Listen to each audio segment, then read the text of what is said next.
Bismillahirrahmanirrahim. Assalamualaikum warahmatullahi wabarakatuh.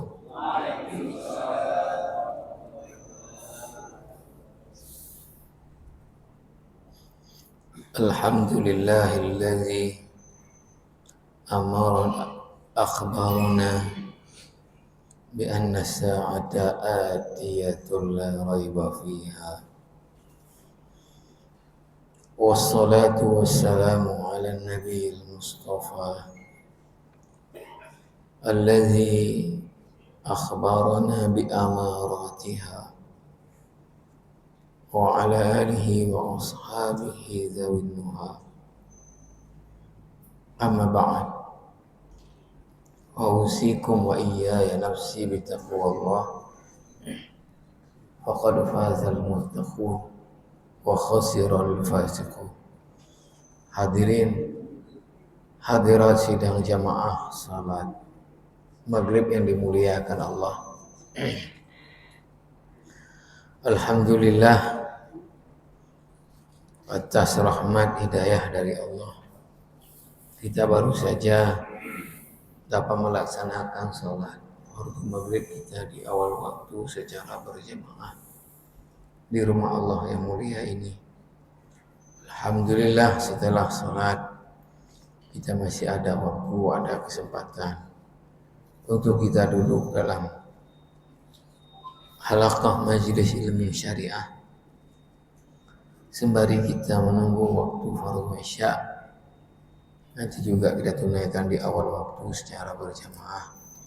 Mari kita niat i'tikaf di rumah Allah Subhanahu wa taala. Para jamaah yang mulia, kembali kita kepada pembahasan tentang bahwa di antara tanda besar kiamat yang pertama sekali akan muncul dari 10 tanda menurut Syekh Muhammad Hasan setelah beliau kaji hadis-hadis yang ada adalah kemunculannya Dajjal. Ini menjadi tanda pertama dari tanda besar mendekati kiamat kubra. Kehadiran Dajjal akan menjadi pertanda perubahan yang sangat dahsyat di atas muka bumi ini. Nanti kalau perubahan terhadap alam langit ketika matahari terbit dari arah barat. Nah, sebagaimana juga disampaikan oleh Rasulullah, kalau saja satu tanda besar sudah muncul, maka tanda-tanda besar lainnya itu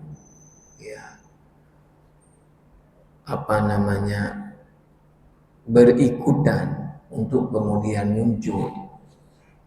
Dan diibaratkan seperti mutiara yang diikat di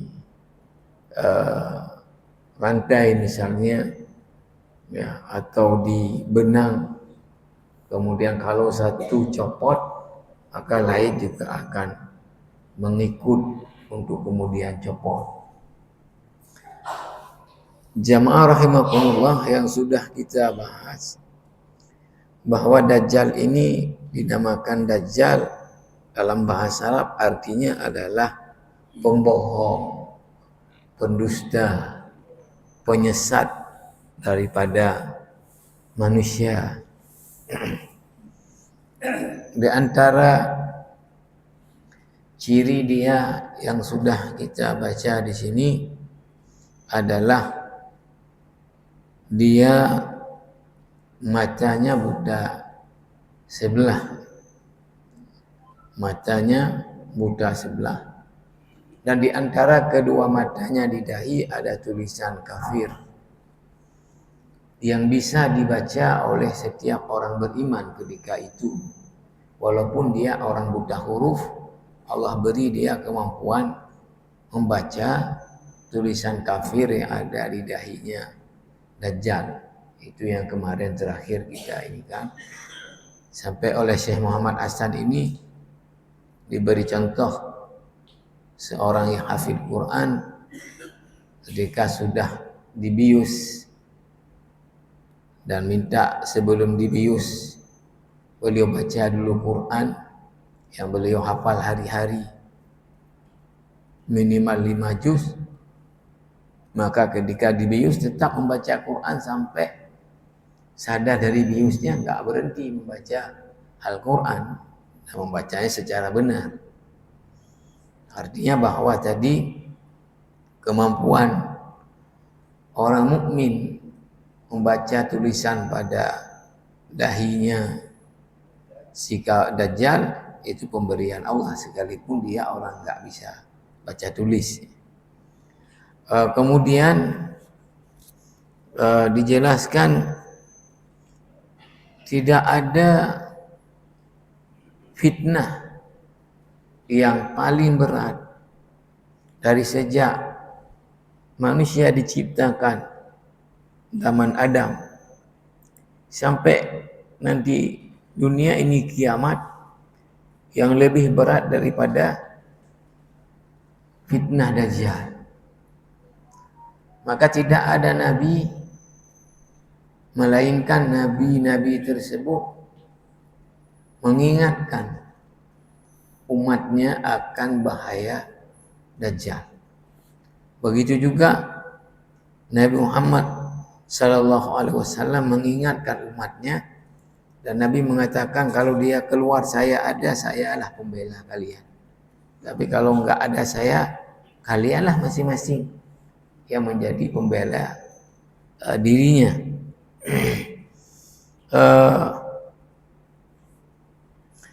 Sampai ke ini yang sudah kita baca, kita sambung kemudian jamaah rahimakumullah.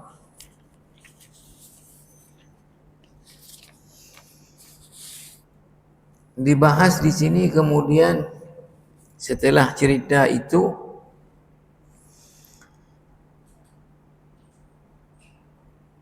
ayyuhal ikhwah innal fitnata asibah kama yasifu lana Nabi sallallahu alaihi wasallam dzalika fi hadisin tawil jamil min hadis Nawas ibn Sam'an fi sahih Muslim yas'al fihi as-sahabah Rasulullah SAW anil muddah allati sayamkusuha ad-dajjalu fil ardi faqala ar-rasulu arba'una yawman.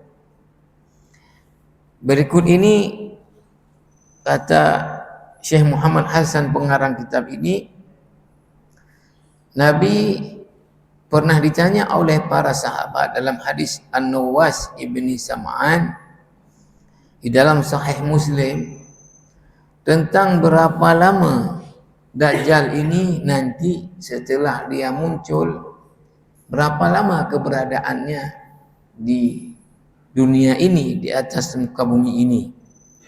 Nabi menjawab arba'una yauman, 40 hari. 40 hari. Yakni la yujadu makanun fil ardi fil arba'ina yawman illa wa sayata'uhu Dajjal illa Makkah wal Madinah.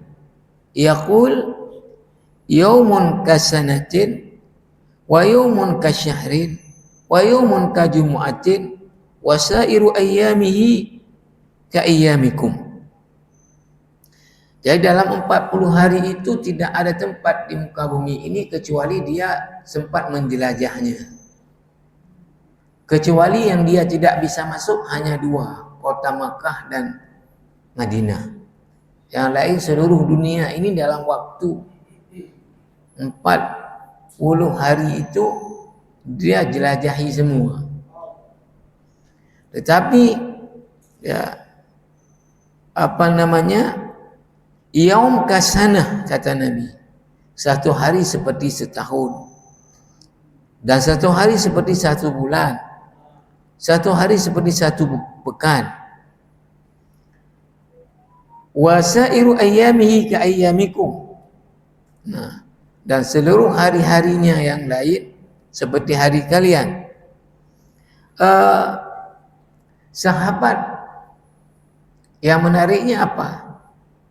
Ini kan enggak jelas. Nabi jelaskan 40 hari itu apakah sama dengan hari sekarang, ya, atau 40 hari itu adalah 40 tahun, ya. Para sahabat enggak itu yang ditanya. Enggak ditanya apakah satu hari waktu Dajjal itu muncul sama dengan satu tahun, ya, dalam waktu kita sekarang ini. Tapi sahabat tanyaannya lain. Lakinna sahabah munsyagiluna biqadiyah ukhra tamaman. Qalu ya Rasulullah, fadzalika al-yawm alladhi kasana atakfina fihi salatu yawmin. Ketika Rasulullah bilang tadi satu hari itu seperti setahun, yang ditanya sahabat adalah apakah solat pada hari itu satu hari bisa untuk satu tahun? Jadi sahabat itu sibuknya tanya tentang solat, ya, bukan tentang apakah tadi Dajjal itu ketika dia muncul satu hari dihitung satu tahun. Tapi malah ditanya apakah solat satu hari waktu itu dianggap solat untuk setahun. Maka kata Syekh Muhammad Hassan ini, unzur ma huwa hammuhum fi hadzal yaum as-salah. Lihat para sahabat, apa yang menjadi perhatian mereka terhadap hari itu ketika Dajjal datang adalah masalah solat, ya, bukan masalah apakah, ya, dia sehari sama dengan setahun.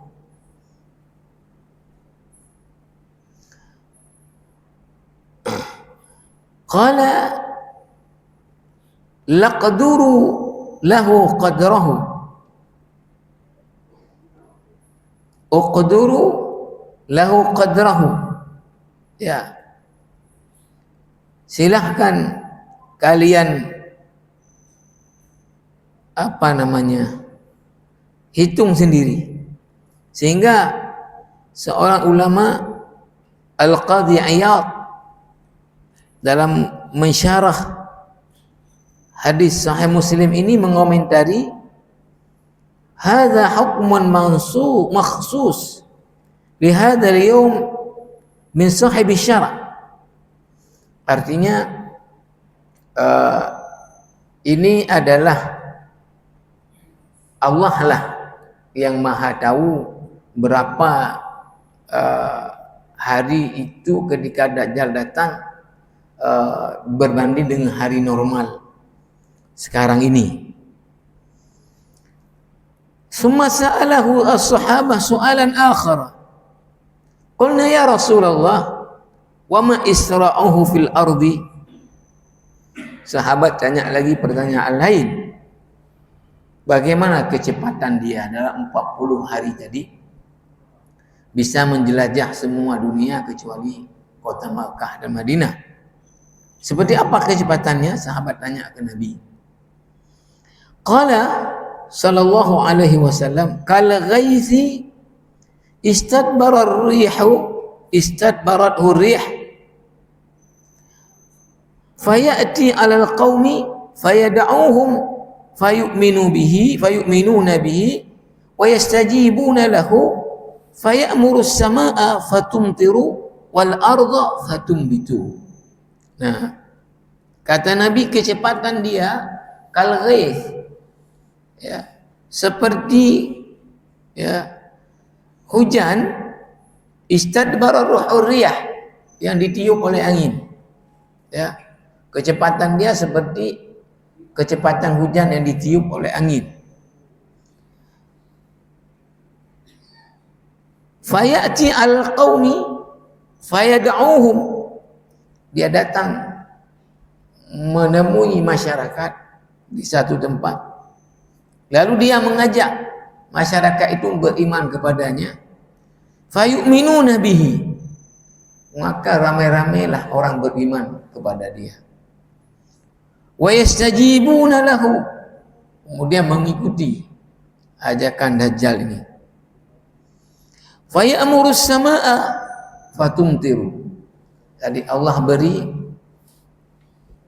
Dajjal ini kemampuan fayamurus samaa fatumtir. Kalau dia perintahkan langit, hai langit turun hujan, turun terus. Wal arda fatumbitu, kalau dia perintahkan tanah yang kosong, tumbuh kamu semangka, tumbuh terus semangka, berbuah terus. Saya mau komen masalah ini, ya, tapi sudah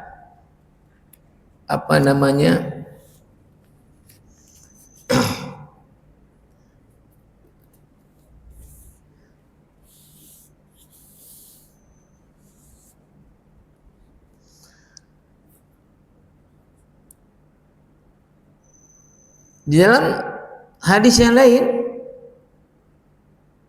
fayati al-qaumi fayad'uhum fayu'minu bihi wa yastajibuna lahu wa ya'muru as-samaa fatumtiru al-ardha fatumbit. Nah, seperti tadi, dia diberi Allah kemampuan untuk memerintahkan, ya, langit langsung turun hujannya. Bumi tadi yang kosong suruh tumbuh, langsung tumbuh. Nah, di sini memang tidak disebutkan oleh Syekh ini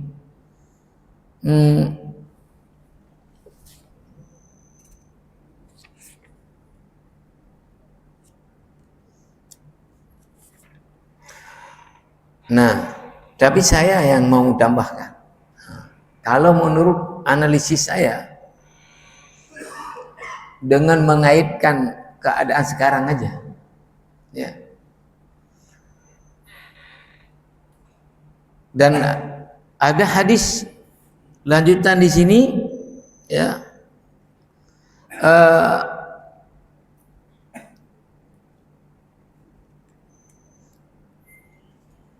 Didatangkan seorang mukmin, kemudian digergaji dari kepala ke kaki, berbelah dua, sama Dajjal dihidupkan lagi.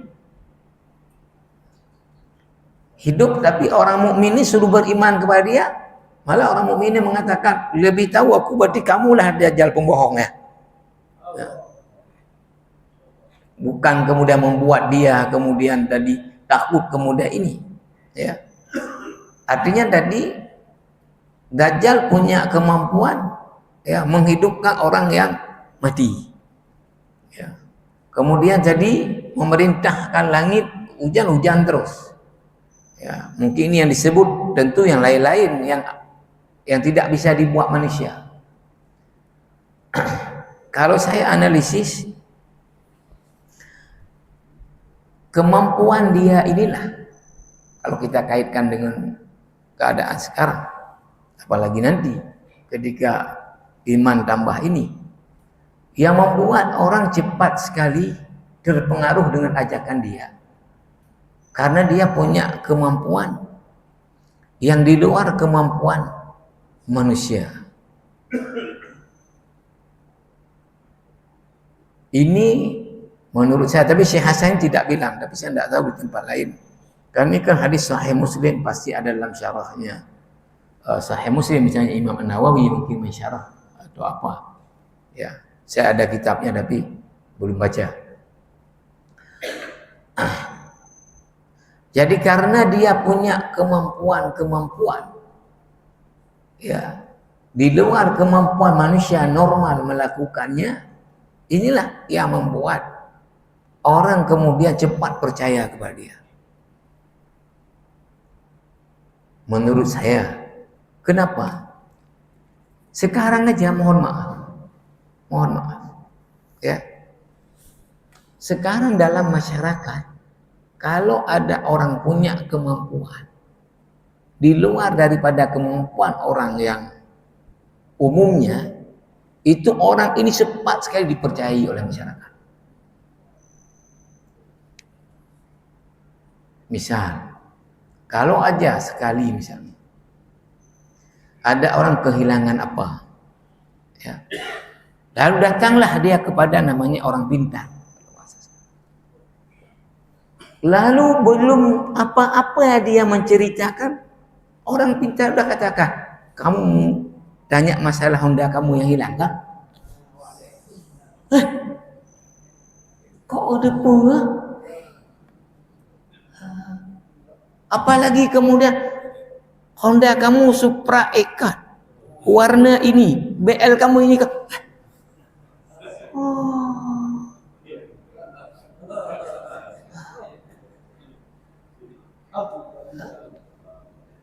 Nah, setelah itu udah kagum dia dengan kemampuan orang ini, kau tahu ya. Habis itu apalah dibuat sama dia. Oh, Honda kamu di sini.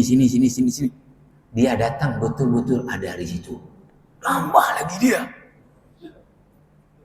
Keramat ini. Ya, keramat. Tanpa melihat orang ini sholatnya kayak mana. Ya, ibadahnya seperti apa. Keramat. Pulang dia cerita kepada banyak orang. Lupa lah. Orang yang dengar pun. Besok ramai-ramai ajak lagi yang lain.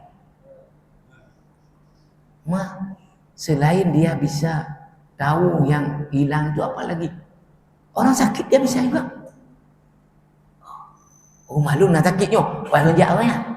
Nah, datang lagi orang ini yang ada sakit. Pas datang belum ngomong apa-apa dan nak sakitnya ya. Kenapa enggak pun? Kau ada berapa pula? Kalau ni yak mu bak nyo ke. Bang depu. Dikasihlah obat apa? Sembuh. Ya. Cerita lagi kepada orang ramai. No. Keramat.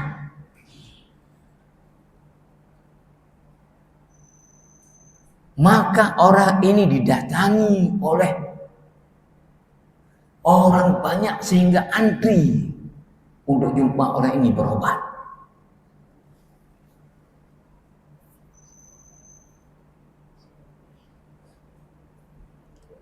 Padahal jamaah yang mulia, la ya'lamul ghaiba illallah. Kata Allah dalam Al-Quran, enggak ada yang tahu perkara gaib melainkan Allah.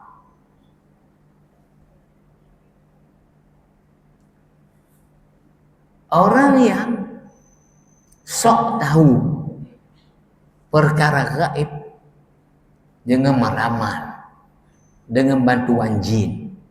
Ya. Ini dalam bahasa agamanya namanya arraf.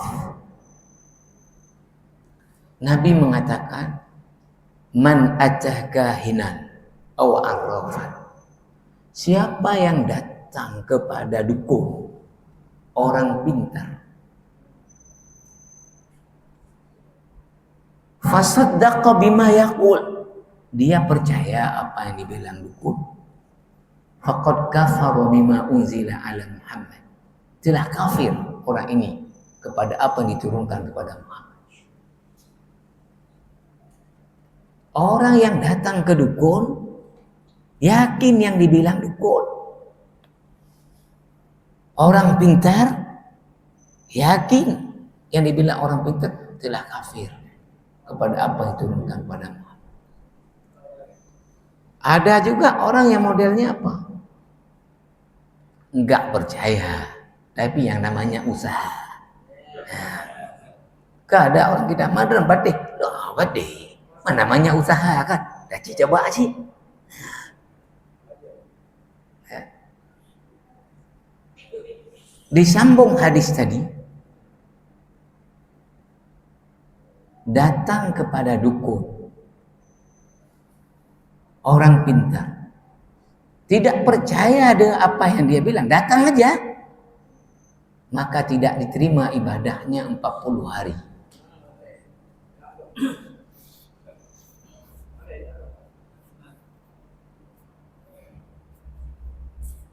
Ini kita cepat sekali masyarakat terpengaruh.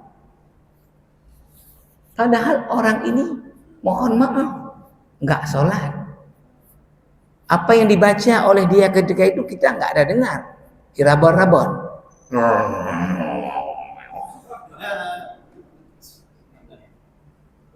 Karena syiri kerjasama dengan jin itu kita harus pleset-plesetkan Quran. Maka coba lihat dibacanya nggak jelas. Mungkin ada jelas pertama, habis itu dia kabur, dia balut-balut. Maka kalau kata Syekh Yusuf Al-Qaradawi dalam kitabnya Fatwa Mu'asirah, kalau kita berobat dengan sistem ruqyah, betul di zaman Rasulullah ada ruqyah. Sahabat ada mengobati kepala suku yang digigit ular dengan ruqyah, membaca ayat. Ya. Orang kemasukan jin di ruqyah, tapi kata Qaradawi ruqyah itu harus dibaca dengan jelas kita dengar. Bacaannya jangan dikabong-kabong. Ya. Harus jelas bacaannya. Nah, tadi ya, orang kita cepat sekali terpengaruh ketika mendapati ada orang yang punya kemampuan yang aneh-aneh. Dan itu mohon maaf bukan kalangan orang awam, sampai ke kalangan pejabat. Ada kasak kusuk ini kepala dinas datang, bertanya, lu kira-kira naik gete?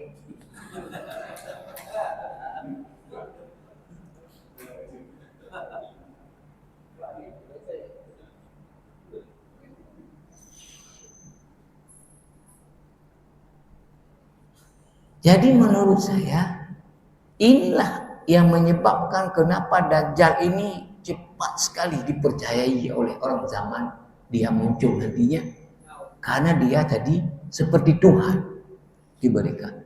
Ayo hujan, turun.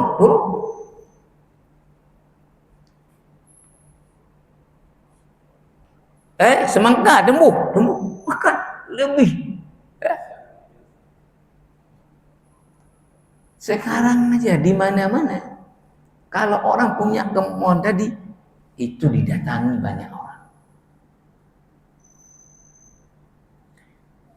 Saya pernah lihat di ininya, di rekaman itu. Saya pikir logikanya cukup bagus, cara memberi analogi saya pun nggak kepikir kayak gitu. Ya, Tengku Katim. Ya ada di banyak di video-video terkait dengan tadi orang pintar. Ya. Logika pikirnya Katim, menurut saya aja nggak sampai ke situ kepikirnya. Terkait dengan orang pintar tadi. Kataku Katim apa? Nah urun jak balo. Dan kita lihat di ininya. Ya pakat jak bak orang kemalan gadah lemo. Gadah lemo. Kata aku kata. Malu begah bak orangnya. Kepu dayak kena. Nya lemo gadah huruf rabu tibre dak kala. Oropu pantal lemu dak kala. Dak ajak kena nyo lemo gadah tak lo badu kilo tu. Ceritalah habis tu dengku kata, jaklah, koknya dengan urang yang pakak pun. Aban terus gede rumah, merompaklah pun. Ya, urang kemalah pun. Ya. nepio. Ya. Ada yang ke mana? Egam. Kakalan tiga kacamata ya pak rokana du holi. Gam. Katulung kalan tiar kacamata ya pak kana du pali budu. Ken aku katip kacamata ro wandang yang dipakai di orang anak depan le bodoh mai depan le mau neo.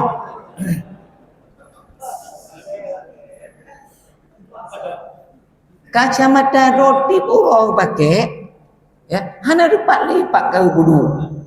Ya minta dia pak tigam. Mungkin ke depan le mau neo gadah mah. Kan ini betul sekali logika pikirnya mak. Enggak sampai saya ke situ.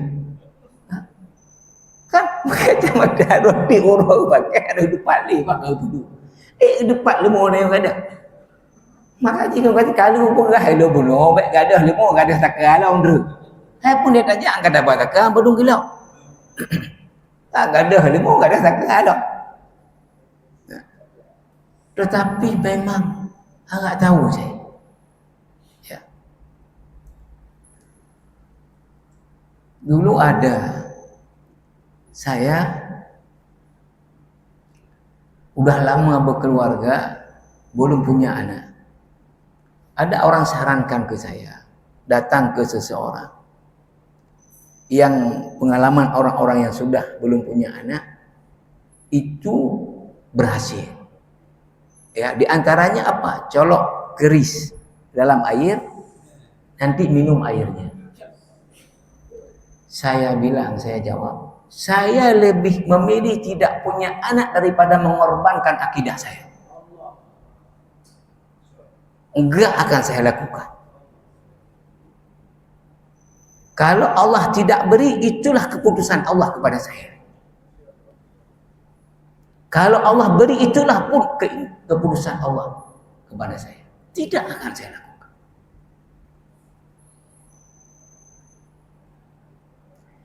Kan ini musibah umat sekarang aja. Ini musibahnya. Di mana-mana kalau ada orang punya kemampuan ya untuk tahu perkara gaib, cepat tersebar, ramai orang datang. Tadi macam tanya, ya, tanya tadi pangkatnya, kayak mana peluangnya, tanya. Bukan orang awam saja, sampai ke orang-orang berpendidikan. Apalagi kalau kelas kemampuannya seperti Dajjal yang cash orang mati dia hidupkan. Jadi menurut saya inilah salah satu faktor kenapa Dajjal ini dapat mempengaruhi secara cepat sekali. Karena Allah beri dia kemampuan ini. Para jamaah rahimakumullah, ya, saya berharap ya kita ini betul-betul harus hati-hati, jangan terpengaruh dengan hal-hal seperti tadi yang merusak tauhid kita. Yang tahu gaib itu hanya Allah. Kalau ada orang yang tahu perkara gaib, ya, itu pertama kemungkinannya kebetulan, bukan tahu semua. Yang kedua dia diberitahu oleh jin, dia kerjasamanya dengan jin. Jadi kalau ada orang dalam hidup ini punya kemampuan, ya, namanya amrun khariqun lil adah, ya, di luar kemampuan orang melakukannya, ya, dan itu permanen, itu sihir. Itu sihir. Orang kebal permanen, sihir. Apalagi gantung batu kebal, kada orang kalau badai kebal. Nah, ini syirik. Bagaimana batu memberi manfaat mudarat?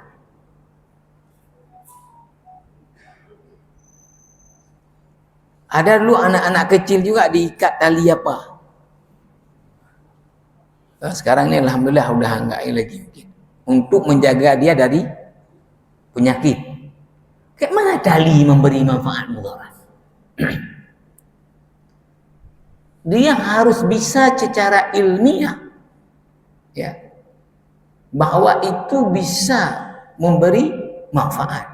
Minum daun ini akan menurunkan misalnya gula darah. Betul dikaji secara ilmiah lab ya. Dia diletakkan oleh Allah pada daun ini adalah zat ini bisa menurunkan ini. Tapi batu mati, batu apa nih? Memberi manfaat mudarat dari mana? Ilmiahnya. Benang diikat di pinggang, menjaga anak kecil dari sakit, dari mana ilmiahnya?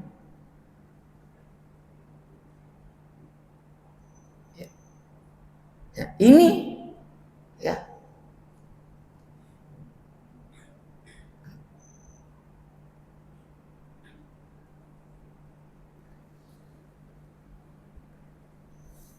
Saya baru Jumat kemarin beli mobil di Dunia Barusa. Ambilnya Jumat kemarin. Kemudian saya sama salesnya ya, di WA tawaran asuransi untuk setahun yang all risk, semua risiko apa bencana alam dan sebagainya 6 juta sekian. Ya. Tadi saya ditelepon lagi, bukan dia, juga dari ini. Dan itu memang saya tanya asuransi syariah. Iya, memang karena di Aceh nggak boleh lagi kalau bukan syariah. Saya bilang saya lebih memilih asuransi saya Allah. Kayak mana mobil kalau baru langsung kena, sudah kehendak Allah kena. Maka saya lebih memilih sholat 2 rakaat memohon Allah yang melindungi, Allah yang jaga. Nggak mau saya ikut. Tadi ditelepon lagi, kayak mana Pak, sudah berubah? Nggak berubah.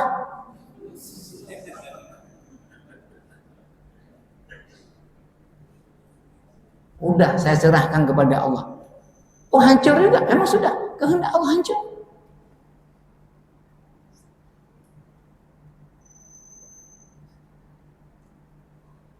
Karena kita ini kan kalau masuk asuransi kan ada semacam keraguan-keraguan yang menyentuh, serahkan saja. Kita urusannya apa? Bawanya hati-hati, jangan ogal-ogalan. Waktu pergi berdoa, oh kena juga, ya sudah. Kan tawakal ini 2. Apa namanya? Al-i'timadu 'ala Allah ma'a mubasyaratil asbab. Kita serahkan kepada Allah dengan kita lakukan usaha-usaha apa untuk supaya ini tidak tabrak. Tapi kalau kita karena untuk waktu pamiyonyo akibat nggak yakin dengan Allah, serahkan saja pada Allah. Bagaimana maunya Allah?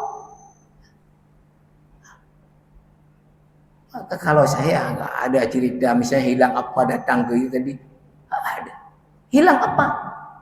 Cari di mana tadi ada kita pergi. Nggak dapat masuk salat sunat 2 rakaat. Allah kalau itu yang milik saya, mudahnya saya dapat. Nggak dapat, emang sudah keputusan Allah itu. Tadi kita nggak ada. Itu ujian, sudah selesai. Apa? Datang ke ini.